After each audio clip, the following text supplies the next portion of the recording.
അപ്പോൾ ഗൈസ് എല്ലാവരും എന്താണെങ്കിലും ഷോർട്ട് വീഡിയോ കണ്ടിട്ടായിരിക്കും ലോങ് വീഡിയോയിൽ എന്താണ് വന്നിട്ടുള്ളത്. അപ്പോൾ CS എല്ലാവരും ഗ്രാൻഡ് മാസ്റ്റർ അടിക്കാന്ന് വെച്ചാൽ ആഗ്രഹമായിരിക്കും. പക്ഷെ കൂടുതൽ അപ്പുറമല്ല നല്ലൊരു റാങ്കിൽ എത്തിക്കാൻ തന്നെ ഹാക്കേഴ്സ് എല്ലാം വന്നിട്ട് തന്നെ വെറുതെ മൈനസ് ആയിത്തരും. നിങ്ങളും വിചാരിക്കും ഹാക്കറ്റ് കളിച്ചിട്ട് നിങ്ങൾക്കും കൂട്ടണമെന്ന്. പക്ഷേ മര്യാദ ആരും കൊടുക്കുന്നില്ല, എല്ലാവരും പെയ്ഡായിട്ട് കൊടുക്കുന്നത്. പിന്നെ കുറേ ആൾക്കാർ ഹിന്ദിക്കാരിലിടുന്ന മോഡ് ബാൻ തന്നെ ഒന്നും ശരിയില്ല. എന്ന് വെച്ചാൽ നിങ്ങൾക്ക് ഒരു കളി കളിക്കുന്ന തന്നെ സ്പോട്ടിൽ ബാൻ കിട്ടും. നിങ്ങൾ കഷ്ടപ്പെട്ട് ലെവൽ കൂട്ടി അക്കൗണ്ടെല്ലാം വെറുതെ പോകും. പക്ഷേ നമ്മൾ ഓടിക്കുന്ന മോഡ് വരും നിങ്ങൾക്കൊരു 5-10 കളി എന്താണ് മിനിമം കളിക്കാൻ പറ്റുന്ന മോഡ് വനാണ് നമ്മളെ ചാനലിൽ ടെലിഗ്രാം ഗ്രൂപ്പിലെല്ലാം കൊടുക്കുന്നത്.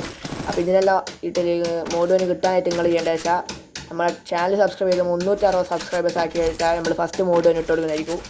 പിന്നെ പെയ്ഡ് പുഷിങ് അവൈലബിൾ ആണ്. നിങ്ങൾക്ക് പെയ്ഡായിട്ട് ആയിരിക്കും പുഷ് ചെയ്യണമെന്നുണ്ടെങ്കിൽ നമ്മുടെ DM വന്നാൽ മതി, കമൻറ്റ് ബോക്സിൽ തന്നെ പറഞ്ഞാൽ മതി, നമ്മൾ ഇൻസ്റ്റ ID തരുന്നതായിരിക്കും. അപ്പോൾ നിങ്ങൾ മെസ്സേജ് അയച്ചാൽ ഞാൻ എന്താണ് പെയ്ഡ് പുഷിങ് കാര്യങ്ങളെല്ലാം സെറ്റ് ആയിട്ടുണ്ടായിരിക്കും. അപ്പോൾ ഫ്രീ ആയിട്ട് മോഡ് വന് വേണ്ട ആൾക്കാർ മാക്സിമം ചാനൽ സബ്സ്ക്രൈബ് ചെയ്യുക, ഇത് ഷെയർ ആക്കിയിട്ട് 360 സബ്സ്ക്രൈബേഴ്സ് ആക്കിയാൽ അപ്പോൾ 360 സബ്സ്ക്രൈബേഴ്സ് ആവുന്നത് അന്നേരം തന്നെ നമ്മുടെ ടെലിഗ്രാം ചാനലിൽ മോഡ് വന് ഇടുന്നതായിരിക്കും. അപ്പോൾ ടെലിഗ്രാം ചാനൽ എല്ലാവരും മാക്സിമം ജോയിൻ ചെയ്യുക.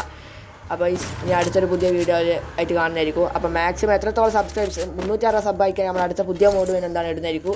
അപ്പോൾ എല്ലാവരും ചാനൽ സബ്സ്ക്രൈബ് ചെയ്ത് പവറാക്കാം. ബെൽ നോട്ടിഫിക്കേഷൻ പ്രസ് ചെയ്ത് ഓളിൽ പ്രസ് ചെയ്യാൻ ആരും മറക്കണ്ട.